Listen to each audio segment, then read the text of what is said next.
The 120th episode of the Swallowed Star animation is about to be released, and the official announcement has timely provided textual and graphic information. The battles, within the boundary of boundaries, are escalating, gradually moving towards a conclusion. However, Luo Feng's situation is like a roller coaster ride, experiencing ups and downs. When he was being relentlessly pursued by the Imperial Guard, 3X Mountain finally appeared to rescue him. However, negotiations between Tang Chen and Hargreave failed, leading Hargreave to order the Imperial Guard to initiate a full-scale war, once again targeting Luo Feng. 3X Mountain also suffered heavy losses. Let's delve deeper into the details. 1. Rescue by 3X Mountain. Initially aided by Barbetta, Luo Feng maneuvered through the battlefield, slaying many small officers of the Imperial Guard and acquiring numerous treasures and world minerals. However, when he was about to reach the 3X Mountain base, Luo Feng was surrounded by Brolin, and the situation turned dire as he faced the full force of the Imperial Guard's siege. However, according to intelligence reports, just as Luo Feng was facing endless pursuit, 3X Mountain, under the command of Lord Mingyu, finally arrived in time to rescue him, successfully retrieving him from the clutches of the Imperial Guard.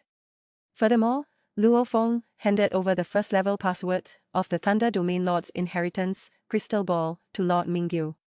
With the protection of 3X Mountain, Luo Feng and his team could finally take a brief respite from their exhausting ordeal. 2. Negotiations failure with Tang Chen.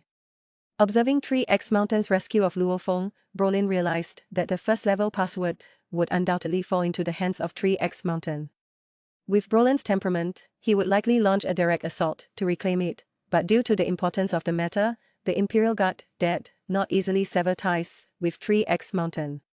According to intelligence reports, Hargreave, the Lord of the Imperial Guard, found Tang Chen, and the two major boundary lords sat down for negotiations. Hargreave, representing the Imperial Guard, had a simple goal: to obtain all three passwords of the Thunder Domain Lord's inheritance Crystal Ball. Initially, Hargreave intended to offer some treasures in exchange, hoping to obtain the first-level password from Lord Mingyu of 3X Mountain. However, Tang Chen's asking price was too high, and Hargreave refused to meet his unreasonable demands. Consequently, the first negotiation between the two major boundary lords officially failed. 3. Declaration of war by Hargreave. Throughout the entire process, within the boundary of boundaries, Hargreave and Brolin have sacrificed too much to obtain the Crystal Ball passwords. If they fail to obtain the passwords, the consequences would be unbearable. After all, there is not only Brolin from the Imperial Guard, but also numerous princes and princesses of the Black Dragon Mountain Empire. There are also others controlling the Imperial Guard, not just Hargreave alone. If the two of them fail, Hargreave and Brolin will lose their competitiveness. Therefore, Hargreave and Brolin must push forward relentlessly. According to intelligence reports, after the negotiation with Tang Chen failed, Hargreave became furious and officially ordered the Imperial Guard to declare full-scale war against 3X Mountain within the boundary of boundaries. Even if it means annihilating the entire 3X Mountain, they must find a first-level password of the Thunder Domain Lord's inheritance Crystal Ball. 4. Heavy losses for 3X Mountain. According to intelligence reports, with the onset of the war between the Imperial Guard and 3X Mountain, the battles within the boundary of boundaries have escalated once again, with casualties mounting.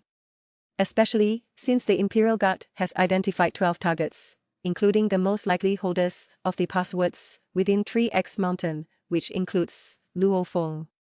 Immediately thereafter, Brolin personally ordered the full-scale hunting of these 12 password holders. It's worth noting that within the boundary of boundaries, the number of star-level 9th grade experts in the Imperial Guard far exceeds that of 3X Mountain and other forces. Furthermore, in Brolin's hands, there are 12 laser cannon weapons capable of shooting down cosmic-level 2nd grade beings. According to intelligence, as soon as the two sides engaged in battle, Brolin's Imperial Guard took the lead with a shot, killing 11 of the password holders, leaving only Luo Feng alive. It must be said that 3X Mountain suffered heavy losses. The opening of the boundary of boundaries in the Swallowed Star is like a mysterious gateway, attracting numerous experts to enter. They engage in thrilling battles in pursuit of enticing treasures. In this vast expanse of space, life and death, victory and defeat, seem to have become commonplace. As the saying goes, for wealth, one risks their life; for food, one risks their life.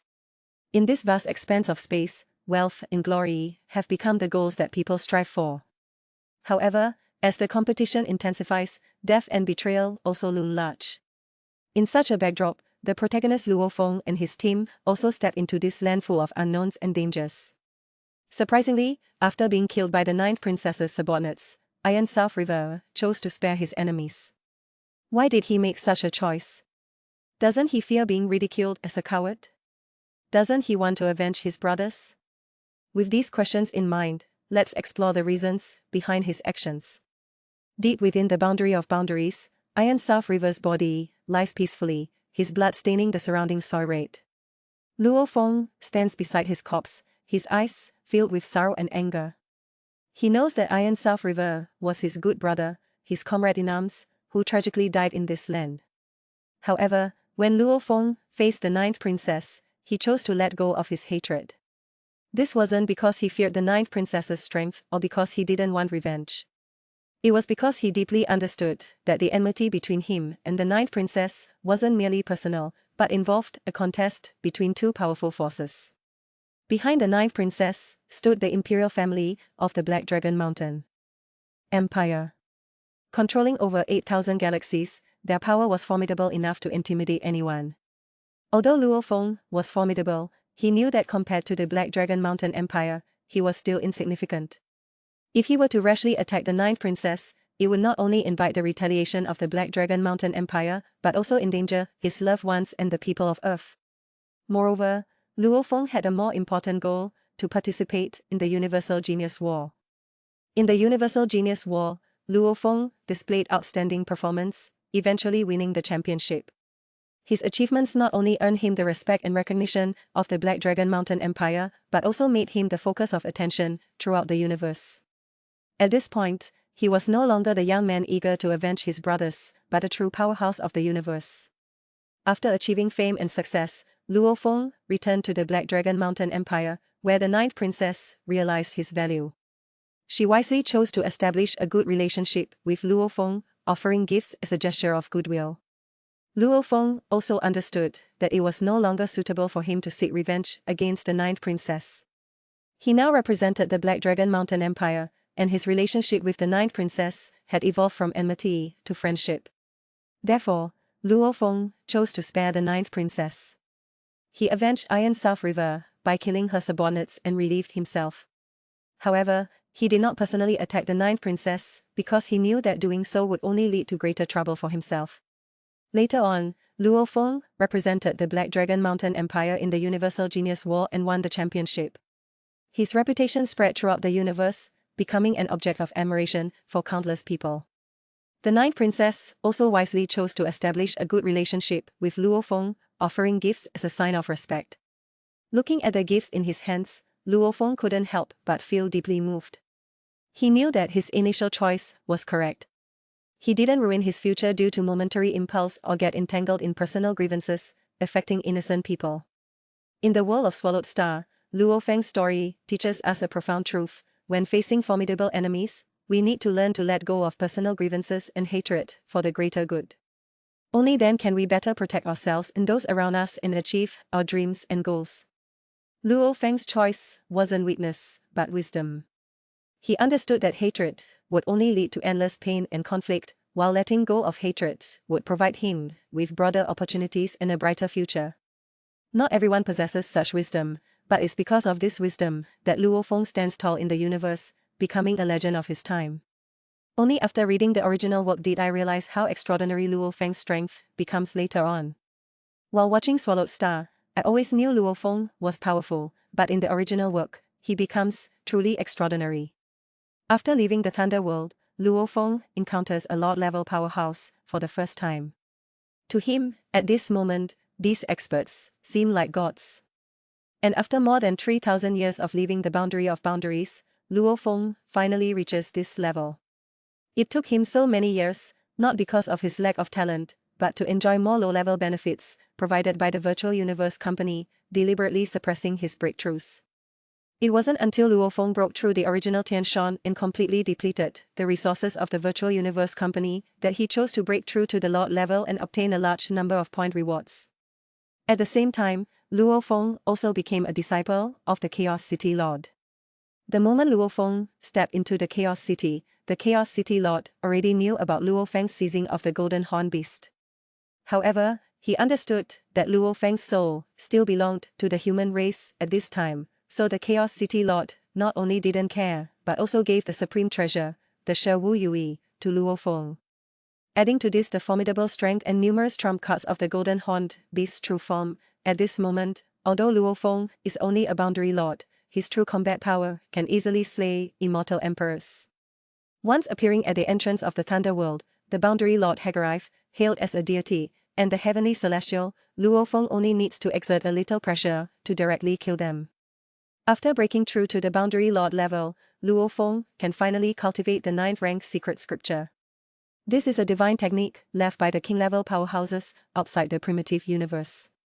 Even the strongest among the current human race, the Giant X, does not possess such a heaven-defying technique, which can significantly improve the level of life genes. For normal martial artists, advancing through each realm to evolve their genes is a natural process. However, this technique allows the body to simulate an internal universe, thereby slowly pushing the genetic evolution of the body. At the same time, Luo Feng can finally refine the mother nest of the insect race on Earth. As long as he enslaves it, he can obtain a powerful army of insect race. Among them, the weakest insect soldiers are comparable to boundary lords, and many are even comparable to immortal emperors. In the end, Luo Feng successfully controlled the mother nest with the 1,000-heart soul control technique. Therefore, Luo Feng also possesses a 1,000,000-strong army of boundary lord-level insect race, capable of destroying entire star domains with a wave of his hand. Afterwards, Luo Feng went to the battlefield beyond the domain, and with his own boundary lord-level strength, he killed more than a dozen immortal kings of alien races. Because Luo Feng used swordsmanship to kill immortal kings, and his true combat power has reached the level of immortal kings, Luo Feng was also crowned with the title that an immortal king should have, the King of Dao River. Although at this moment, Luo Feng is only a boundary lord, his formidable combat power has been recognized by many immortal emperors. Even the most powerful immortal kings are nothing but ants in front of Luo Feng. This strength can be described as heaven-defying.